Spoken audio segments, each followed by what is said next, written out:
Olá pessoal, tudo bem? Eu sou o professor Eduardo e vamos dar continuidade ao material de Word, novamente aqui dentro do conteúdo de profissões. E hoje vamos falar um pouquinho sobre CLT e todos os benefícios e direitos que ela traz consigo.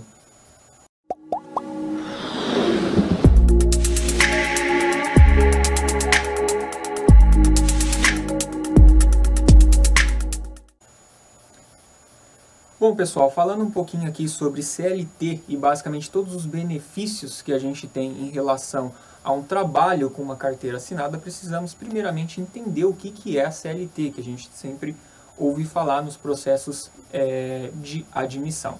Então, quando a gente fala de um cargo ou um trabalho que vai ser registrado por CLT, estamos falando basicamente de um conjunto de leis que fazem com que basicamente o trabalho não seja levado ao caso de escravidão, por exemplo, ou que neste caso, na maioria dos casos, para que a jornada de trabalho ou que remuneração sejam coerentes de acordo com cada um dos segmentos.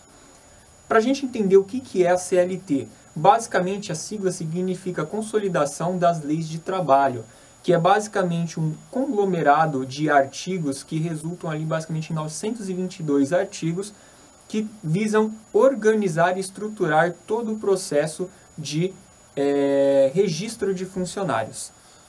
A primeira parte que vale ressaltar é a questão de carteira assinada. Quando falamos de um trabalho em que vamos exercer numa empresa e vamos ter carteira assinada, esse termo se refere basicamente à carteira de trabalho e previdência social, aonde a empresa vai fazer um registro nessa carteira, definindo basicamente carga horária que teremos, que pode ser declarada como semanal ou diária.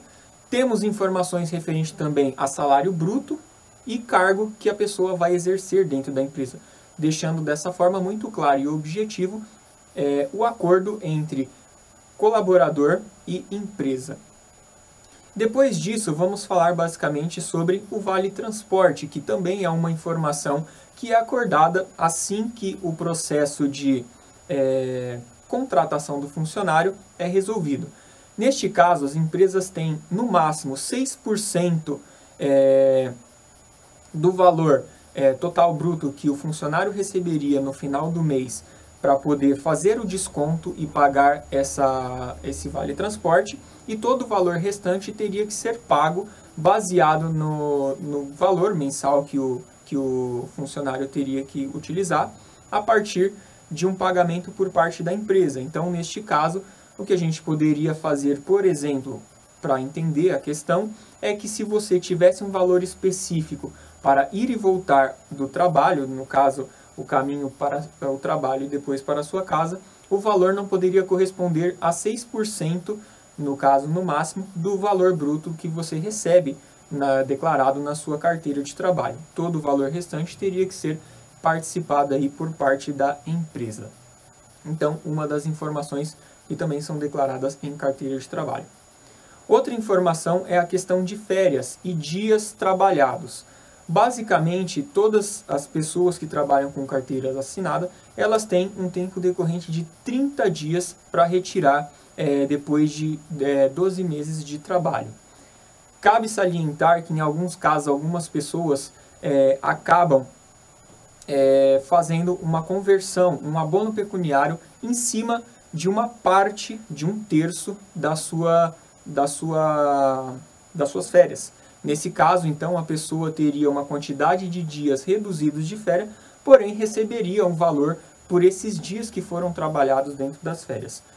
Vale ressaltar que cabe à empresa definir a partir do tempo de 1 ano esse tempo que você retiraria de férias de 30 dias ou de 20 dias, caso a pessoa acabe optando em vender uma parte dessas férias.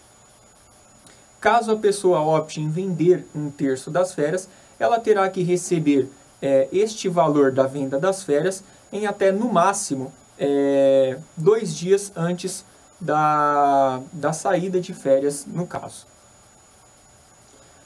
Faltas justificadas. Quando falamos de faltas justificadas, alguns parâmetros definem basicamente o que é uma falta ser justificada ou não. Neste caso, alguns tópicos são importantes da gente ressaltar aqui. O primeiro dele é falecimento de algum familiar que necessariamente tem a questão aí de dependência. Nesse caso, a empresa tem o dever de conceder ao funcionário até 2 dias recorrentes, ou seja, 2 dias seguidos, de afastamento do funcionário. Então, neste caso, tem a justificativa por parte de falecimento de familiares. Outra questão também é a questão de casamento. No caso de casamento, a empresa tem uma licença de até 3 dias recorrentes, também no mesmo padrão.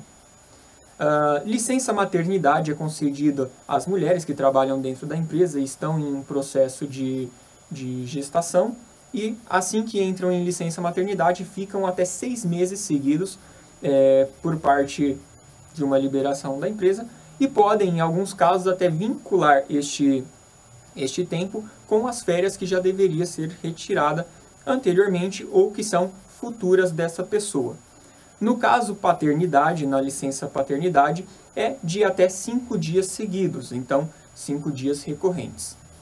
No caso de doação de sangue voluntária, que pode acontecer apenas uma vez por ano, neste caso é apenas um dia, então a pessoa faz uma doação voluntária de sangue e dentro de um ano pode retirar este dia para poder ter o dia como justificado na falta.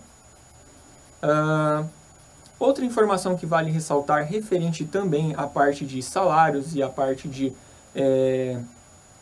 tempo de trabalho, é a questão de adicional noturno. Uma pessoa, quando ela trabalha no horário diurno, cada hora trabalhada dela gera um valor específico, uma renda específica.